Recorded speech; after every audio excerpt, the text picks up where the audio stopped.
Faith. Chapter 3. A Little Kindness. I made my way back after obtaining the element of honesty.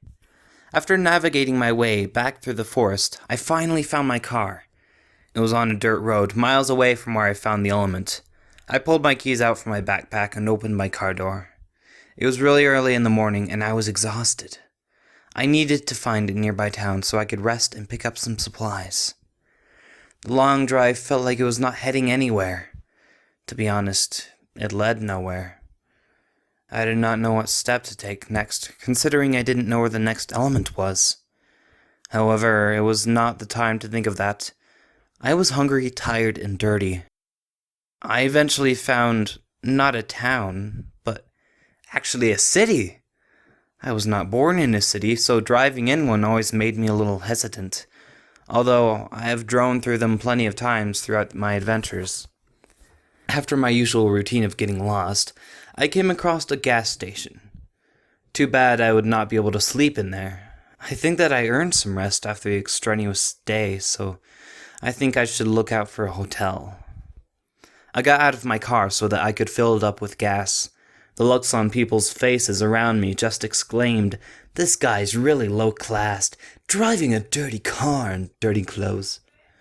But that was no matter to me. I was in an excellent mood due to my findings of the elements. Can't blame them, since they just don't understand what I'm doing. They do not understand that I am seeking the impossible. I was done filling up my car, so I went inside to grab something to eat, and also to pay for the gas. As I was paying, I overheard something from a couple of guys talking in a nearby booth. They seemed to be the usuals of the gas station, guys who went there every day to converse. They both had their names sewn into their shirts to act as a badge. Their names were Mac and White. Mac said, "Hey, did you hear about the cave that was on the local news?" White replied, "Nah, I don't keep up with the news. I'd rather be driving around in my pickup." "Yeah, give a good hootin' and hollerin' while you do that too, huh?" I looked over to see the toothless grin of one and the other slapping his knee.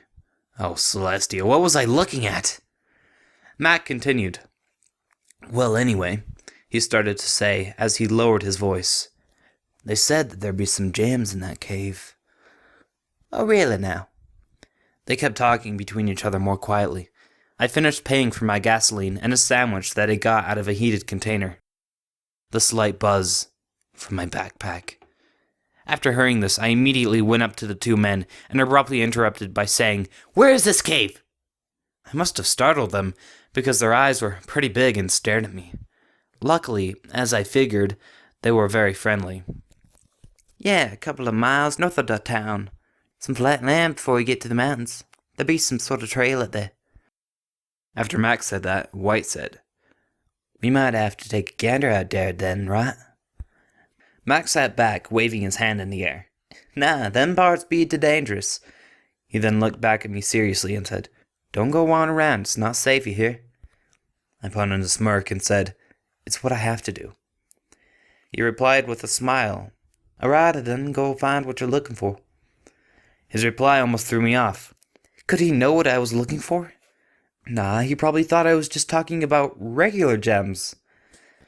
I was looking for a very special gem. I thanked him for the information and left the store. "I can't believe it!" I yelled over the music that was playing in my car. I was the only one in the vehicle, but I just liked talking to myself. To think that yesterday I found the element of honesty, and I might have a lead on another. It looks like I was not even too far from where I am now. But I must not be blindsided by this excellent news. I was tired and I needed sleep. I knew it would be best to stick with my original plans and get a hotel. I drove about a mile into the town and finally found a hotel. There were not too many cars out because it was extremely early in the morning. Most people were probably still sleeping. I got up to the hotel and checked in, got my essentials out of my car, and went to my room. The first thing I did when I got in was flop onto the bed.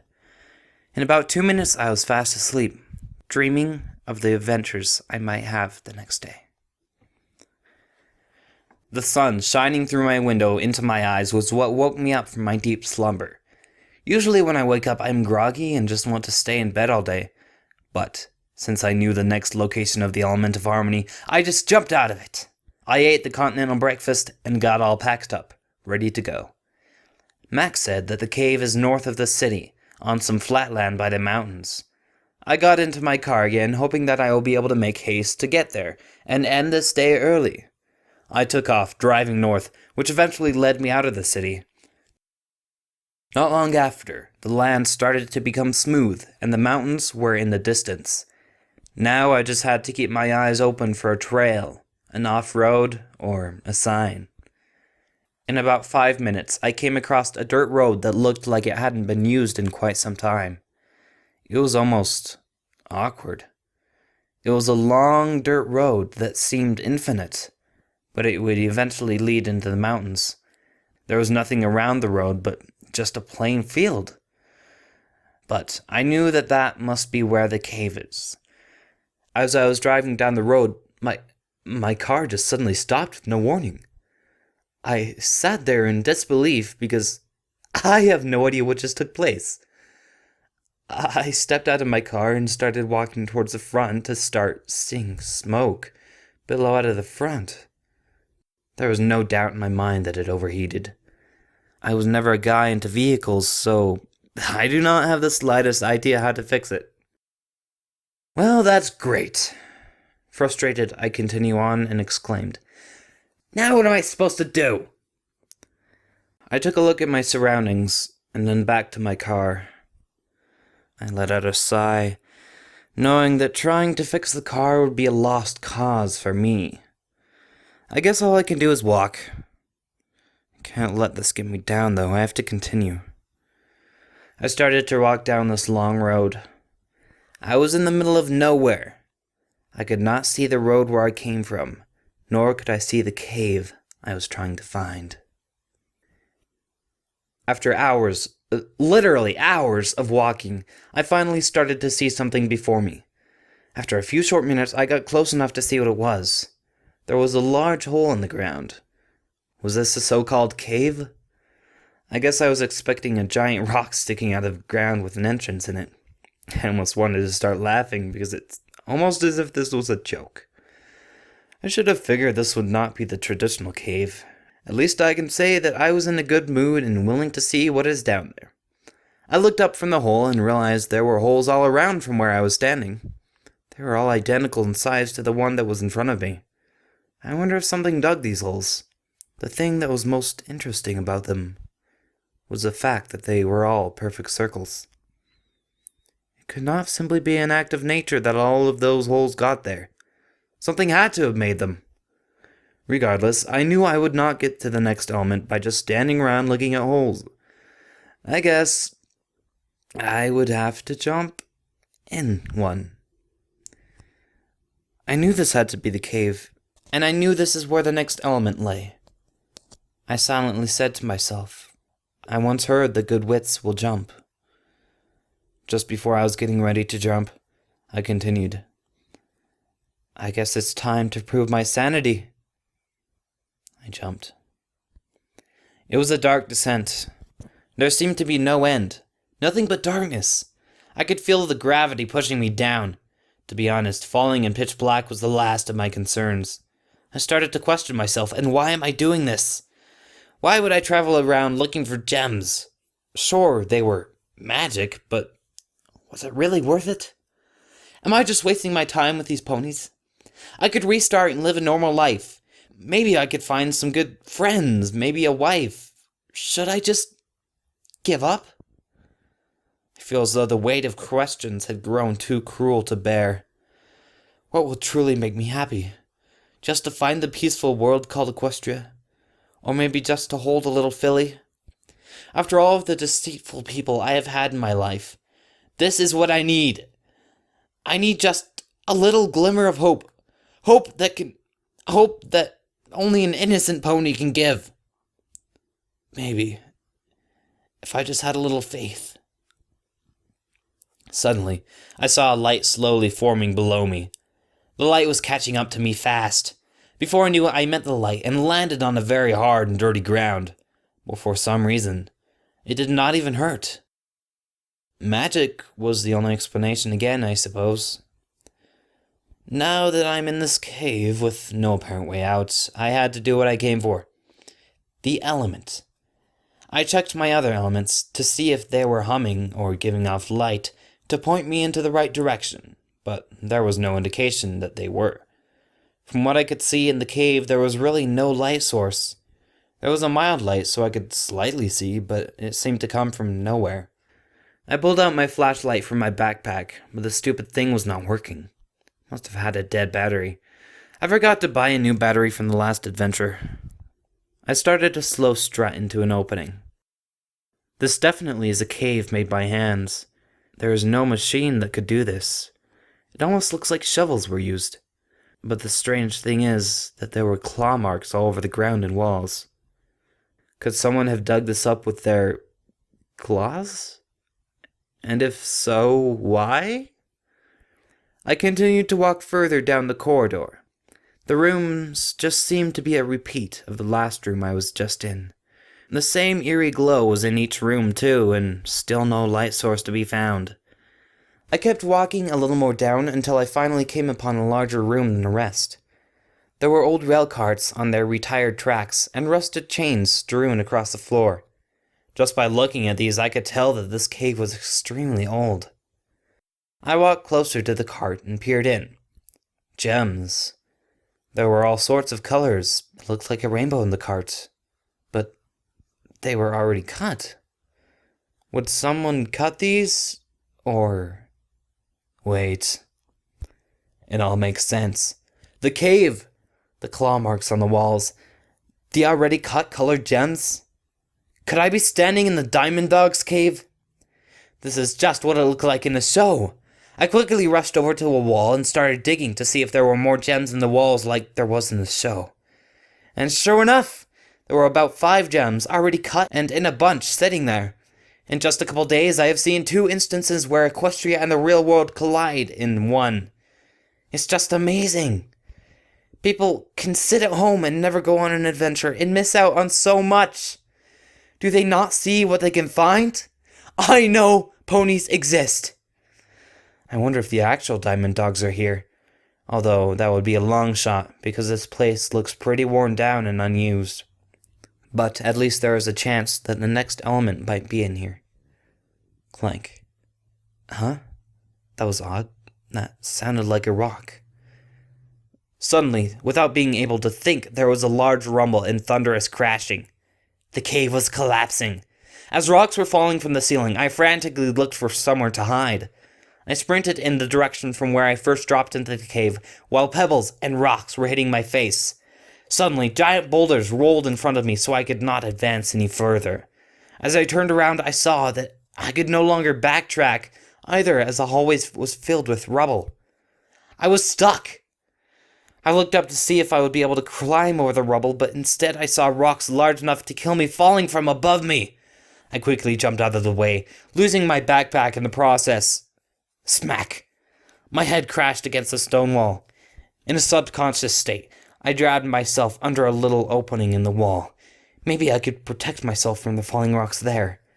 Head throbbing, and not fully aware where I was, I reached my hand to the top of my head. I touched the top, and it stung like crazy. I brought my hand down to eye level so I could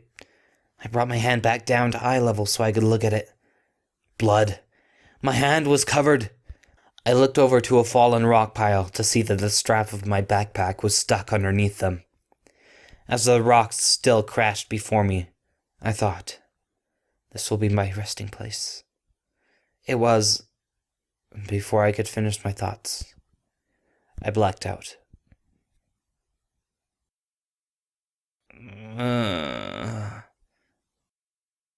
Well, I was still alive. I could tell that my body was battered and bruised. It hurt just to move an inch. My head was still throbbing in pain. I tried to open my eyes, but I couldn't do that just yet. Light hurt my eyes too much. Wait, light? Even though it felt like my eyes were on fire when I opened them, there was definitely a light coming from one of the chambers in the cave. What was this? I wanted to jump up as fast as I could to go see what this light was, but my body would not allow me to do so. Not only that, but there were boulders everywhere that I would have to climb. But I can't just lay here. Who knows what the light could be? It might be the next element. I put my hands against the floor to lift myself off the ground. The pain was unbearable, but I couldn't give up. I looked at the ground only to see my own blood dripping from my scalp. I closed my eyes at the sight of it. I couldn't think about it.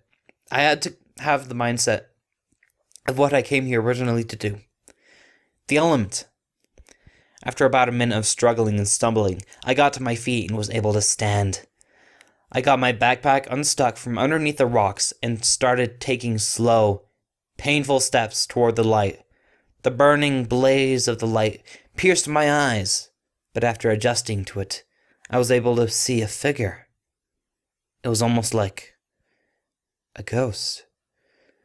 It appeared to have 4 legs, along with a very long tail and a mane. I rubbed my eyes. I saw wings. I saw hooves. It's a pony. All of the pain I had in my body disappeared as I started to get closer to the pony. A long pink mane and tail along with radiant yellow fur. It was Fluttershy! Fluttershy! I yelled as loud as I could while running as fast as I could towards her. Hey! She didn't seem to take notice. Why couldn't she hear me? My hand was reaching out to just touch her, but just as I was about to, she suddenly whisked away to not be seen anymore. The light also vanished as she did. My hand was outreached at where she once stood. I stood, staring at my hand, for about 2 minutes. I was so close, I whispered, tears starting to form in my eyes. I just want to feel them. I want to know they are real. I brought my open hand back closer to myself so I could look at it. I quickly made a fist out of it. It's not fair. Why does this have to be so hard? Suddenly, all of the pain came back, physically and emotionally. I felt the blood dripping from my head once again. Here I was, sitting in a cave that I was stuck in, all battered up and dealing with false hope in the form of pony silhouettes. A gust of wind rushed past my body from behind me. I sharply looked around to see the Fluttershy ghost again. This time, though, it felt like she was trying to get my attention. She was directing me towards something. I wanted to run up to Fluttershy, but I felt like I shouldn't. Like that's not what she wanted me to do. Fluttershy? I said, not really sure what else to do. She lifted her head a bit at the sound of my voice. She then lifted her hoof to point towards me, almost as if she was telling me to go in that direction. I thought to myself, in all my years, I've been looking for you, Fluttershy, and yet you tell me to go the other way. I stared at her for a bit longer. She appeared as a ghost. However, she had a very serious look on her face. I just wanted to go up to her and feel that she is real. But I know that this is not what she wants. At least I can say that it was a miracle to see her in my world right now. I don't think that she would want me to be unhappy, and as much as it grieved me, I did as she requested. I started to turn my back towards her, but halfway in doing so, I looked back at her and said, just know, you will always have a place here. I placed my hands over my heart as my eyes were filled with tears, knowing that I was turning away from what I seeked. And I love you. As I spoke those last words, she lifted her head completely. Her eyes met mine, and she smiled at me. Shortly after, with a smile still on her face, she vanished once again. I knew that this time, she most likely would not be coming back. I continued forward with newfound confidence and determination. I walked in the way she directed, head throbbing still. My shirt was covered in blood from my head injury, There were little cuts on my arms and legs. I looked around the area where Fluttershy pointed. Nothing. I began to stroll in the corridor to the right of me, when I suddenly heard something. Oh, no. It was crumbling rocks. It sounded like the cave was crashing down again in a different area, but the noise was creeping my way. It was heading for me, and I was not sure I could escape the force of the rocks showering on me a second time. I did only what my human nature could do. I ran. I had no idea where I was even running to, but it's all I knew to do. I stumbled on little rocks as I ran, but I was able to keep my balance. The rocks crashing down were creeping closer and closer. I was not sure if I was able to escape my fate this time. While hurrying in no general direction, something caught my eye. Well, actually, a couple things. I first saw a speck of light. Daylight. I also saw a tiny figure next to that speck of light. Upon closer examination, it was a little girl, curled up into a ball, and appeared to be sobbing. Without even thinking, I ran up to the little girl to see if she was all right. She had a yellow dress on with butterflies on it. She was also all dirty and all scratched up. She must have been in here when the cave collapsed too. I lightly put my hand on her arm and whispered, "Don't worry, I'll get you out of here." It seemed to comfort her a little bit, but she still did not lift up her face. But the rocks were still coming closer, and I didn't have any time to waste. I focused my attention on the speck of light. That might be our only speck of hope on getting out of here. I didn't have any tools, so I'd have to use what was given to me. My hands. I started scraping away at the dirt and moving the rocks.